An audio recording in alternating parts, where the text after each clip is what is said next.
عرش الہی پر ہلچل مچ جاتی ہے۔ فجر کی نماز کے بعد جو یہ تسبیح پڑھتا ہے، سارا دن منہ سے جو بولتا ہے وہ انشاءاللہ اسے ضرور ملتا ہے۔ محترم ناظرین، یہ وہ فضیلت اور برکت والی تسبیح ہے کہ جس کو پڑھنے سے نہ صرف انسان کے گناہ معاف ہوتے ہیں، فجر کی نماز کے بعد جو یہ تسبیح پڑھتا ہے، اللہ اس کے دن بھر کی تمام حاجتوں کو پورا کرتے ہیں، اللہ اس کی پریشانیوں کو دور کرتا ہے، اللہ اسے بے شمار رزق عطا فرماتا ہے اور غیب سے رزق عطا فرماتا ہے۔ رسول اللہ صلی اللہ علیہ وسلم فرماتے ہیں کہ جو شخص صبح فجر کی نماز کے بعد یہ کلمات پڑھ لے تو قیامت کے دن اس سے افضل کسی کا عمل نہیں ہوگا سوائے اس شخص کے جس نے اس کے برابر یا اس سے زیادہ ان کلمات کو پڑھا۔ ناظرین، فجر کی نماز کے بعد جو یہ تسبیح پڑھتا ہے، عرش الہی پر ہلچل مچ جاتی ہے۔ اللہ تعالیٰ اپنے بندے کی حاجت کو پورا کرنے کے لیے فرشتوں کی دوڑیں لگا دیتے ہیں کہ اس کے ہر معاملات میں اس کی مدد کرتے ہیں۔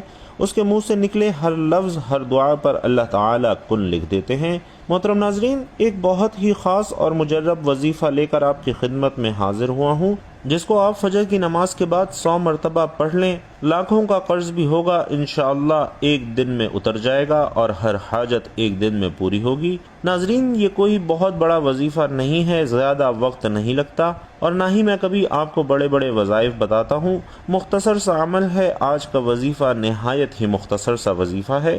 فجر کے بعد آپ نے اس عمل کو کر لینا ہے اور انشاءاللہ پھر اس وظیفے کا اثر آپ نے دیکھنا ہے۔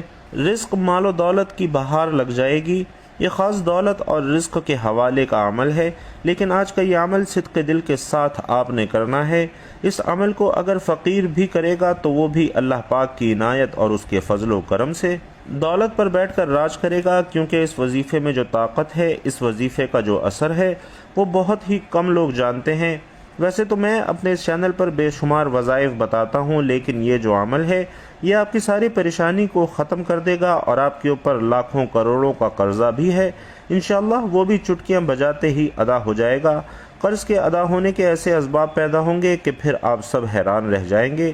آپ کے پاس دولت کی کمی ہے، آپ کرائے کے گھر میں رہتے ہیں، آپ کو سمجھ نہیں آتی کہ کرایہ کیسے ادا کریں، گھر کا خرچہ کیسے چلائیں، کیونکہ آج کل مہنگائی بھی اتنی زیادہ ہے کہ ایک وقت کا کھانا بھی مشکل ہو چکا ہے۔ ہر ماہ بجلی کے تگڑے تگڑے بل بھی ادا کرنے ہوتے ہیں، ہر ماہ بچوں کی فیسیں بھی ادا کرنی ہوتی ہیں۔ انسان بہت زیادہ پریشانی میں مبتلا ہے اور انسان کو سکون صرف اور صرف اللہ کے ذکر میں ہی ملتا ہے۔ یہ بات بہت اہم کرنے لگا ہوں کہ جب انسان عاجزی کے ساتھ اللہ کے آگے جھک جاتا ہے، سجدے پہ سجدہ کرتا ہے اور پھر ہر سجدے پر رو رو کر گڑ گڑا کر خوب ڈھیروں دعائیں مانگتا ہے تو اس کو بھی اللہ تعالی ضرور عطا فرماتا ہے۔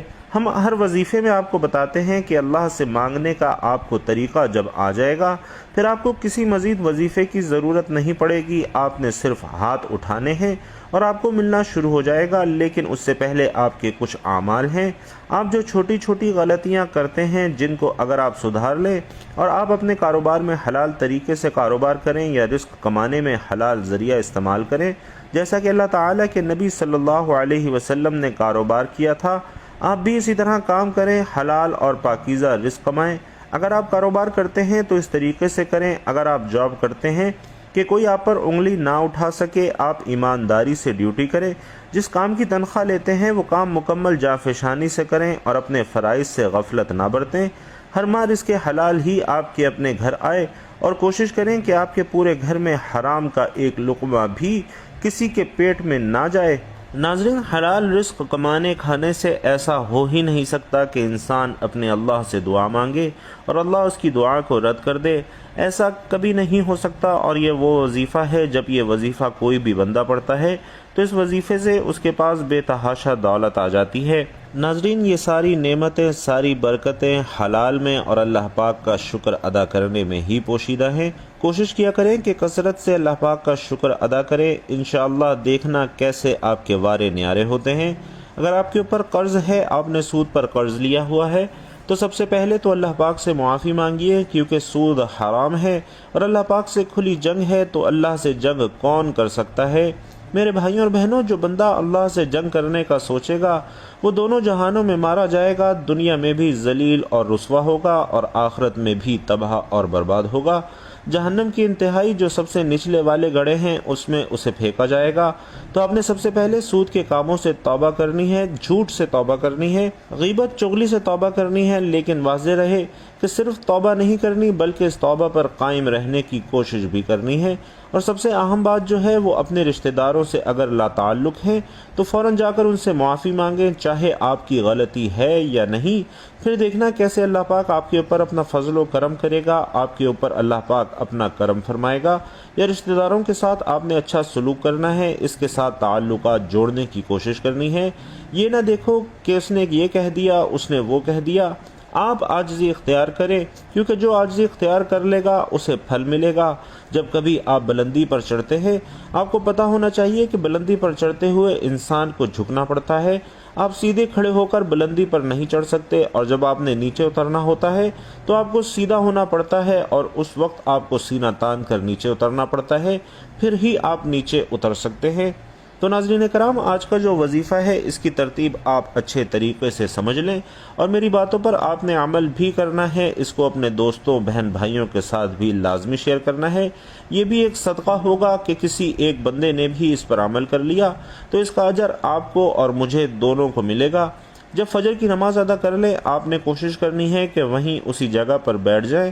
مردوں نے کوشش کرنی ہے کہ وہ مسجد میں جا کر باجماعت نماز ادا کریں، عورتوں نے گھر میں نماز ادا کرنی ہے۔ اگر آپ کو وقت نہیں ملتا یا آپ نے کہیں جانا ہے تو آپ عشاء کی نماز کے بعد سونے سے پہلے بھی اس وظیفے کو کر سکتے ہیں، لیکن فجر کی نماز کے بعد کرنا سب سے زیادہ بہتر رہے گا۔ محترم ناظرین، اللہ پاک کے آخری نبی صلی اللہ علیہ وسلم فرماتے ہیں کہ اللہ پاک ارشاد فرماتا ہے، میں نے تمہاری امت پر دن رات میں 5 نمازیں فرض کی ہیں، اور میں نے یہ عہد کیا ہے کہ جو ان نمازوں کو ان کے اوقات میں پابندی سے ادا کرے گا میں اسے جنت میں داخل کروں گا، اور جو بندہ ادا نہیں کرے گا اس کے لیے میرے پاس کوئی عہد نہیں ہے۔ اللہ پاک قرآن کریم میں ارشاد فرماتا ہے، رب کو سراہتے ہوئے اس کی پاکی بولو، سورج چمکنے سے پہلے اور اس کے ڈوبنے سے پہلے نماز فجر ادا کرو اور نماز عصر ادا کرو۔ حضرت عبداللہ بن عمر رضی اللہ تعالی عنہ سے روایت ہے کہ پیارے آقا صلی اللہ علیہ وسلم نے ارشاد فرمایا کہ جو صبح کی نماز پڑھتا ہے وہ شام تک اللہ کے ذمے میں ہے، اور جو شام کو عصر کی نماز پڑھتا ہے تو وہ بھی اللہ پاک کے ذمے میں آ جاتا ہے۔ جو اللہ پاک کا ذمہ توڑے گا اللہ پاک اسے اوندھا کر کے یعنی الٹا کر کے دوزخ میں ڈالے گا۔ حضرت سلیمان فارسی رضی اللہ تعالی عنہ روایت کرتے ہیں کہ اللہ کے آخری نبی صلی اللہ علیہ وسلم کا فرمان عالی شان ہے، جو صبح کی نماز کو گیا ایمان کے جھنڈے کے ساتھ گیا، اور جو صبح بازار کو گیا ابلیس یعنی شیطان کے جھنڈے کے ساتھ گیا۔ رسول کریم صلی اللہ علیہ وسلم فرماتے ہیں کہ جس نے سورج کے طلوع ہونے سے پہلے اور غروب ہونے سے پہلے نماز فجر اور نماز عصر ادا کی وہ ہرگز جہنم میں داخل نہ ہوگا۔ حضرت ابو عبادہ بن جرح رضی اللہ تعالی عنہ بیان کرتے ہیں کہ رسول کریم صلی اللہ علیہ وسلم نے فرمایا کہ فجر کے اوقات میں پڑھی جانے والی باجماعت نماز سے افضل کوئی نماز نہیں، اور میرا گمان یعنی خیال ہے تم میں سے جو اس میں شریک ہوگا اس کے گناہ معاف کر دیے جائیں گے۔ اور حضرت انس رضی اللہ تعالی عنہ سے روایت ہے کہ سرکار مدینہ صلی اللہ علیہ وسلم نے ارشاد فرمایا کہ جس نے 40 دن فجر اور عشاء کی نماز باجماعت پڑھی اور اللہ پاک اس کو 2 آزادی عطا فرمائے گا، ایک نار یعنی آگ سے اور دوسری نفع یعنی منافقت سے۔ نماز جنت کی چابی ہے، اللہ تعالی ہمیں وقت پر 5 نمازیں پڑھنے کی توفیق عطا فرمائے، آمین۔ یا الہی فجر میں ہم کو اٹھنے کا شوق دے، سب نمازیں ہم پڑھیں، وہ ذوق دے جو صبح کی نماز سورج نکلنے سے پہلے پڑھ لیں یعنی باجماعت نماز ادا کریں، اور اللہ پاک اس کے لیے باقی نمازیں پڑھنا آسان کر دیتا ہے، اور جب وہ مرتا ہے تو اللہ پاک اس کے لیے جنت کے دروازے کھول دیتا ہے۔ فجر کی سنتیں ناظرین دنیا کے خزانوں سے بہتر ہیں۔ اللہ پاک قیامت کے دن اس بندے کو اپنا دیدار نصیب فرمائے گا۔ فرمان مصطفیٰ صلی اللہ علیہ وسلم ہے، اے میرے صحابہ، منافق بندے پر بوجھ اور سب سے بھاری نماز فجر کی ہے۔ فجر کی نماز کی فضیلتوں کو مد نظر رکھتے ہوئے گزارش ہے کہ آپ اپنی دنیا اور آخرت سنواریں، اور دونوں جہانوں میں کامیابی حاصل کرنا چاہتے ہیں تو فجر کی نماز کو اپنے اوپر لازم کر لیجئے۔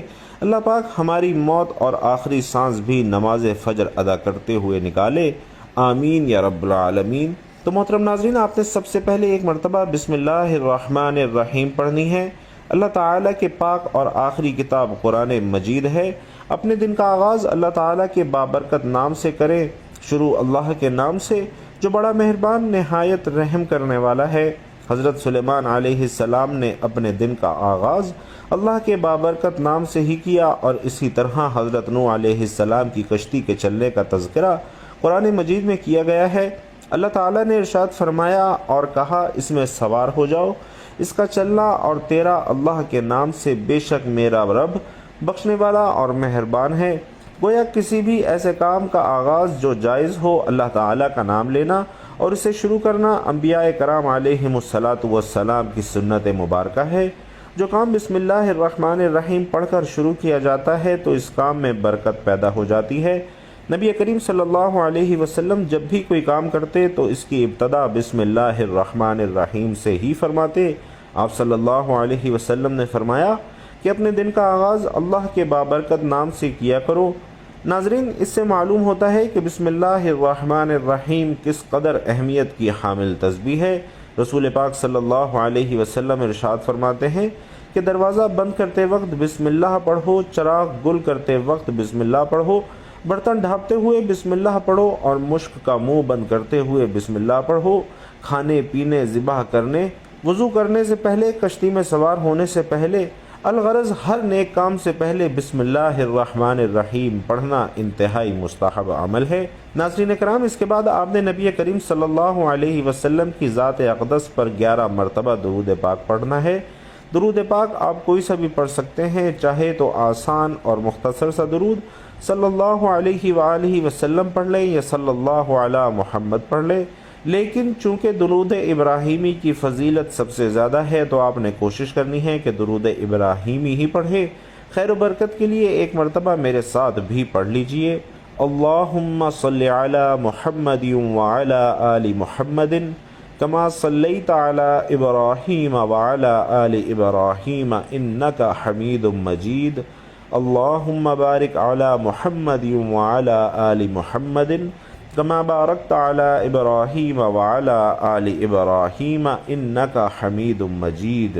حضرت عبداللہ بن عمر رضی اللہ تعالی عنہ روایت کرتے ہیں کہ ایک شخص نے حضور صلی اللہ علیہ وسلم کی خدمت میں حاضر ہو کر اپنے مفلسی اور تنگ دستی کی شکایت کی تو آپ صلی اللہ علیہ وسلم نے فرمایا کہ جب تم گھر میں داخل ہو اور گھر میں کوئی ہو تو اسے سلام کرو، اگر کوئی نہ ہو تو مجھ پر سلام عرض کرو اور ایک بار درود پڑھو۔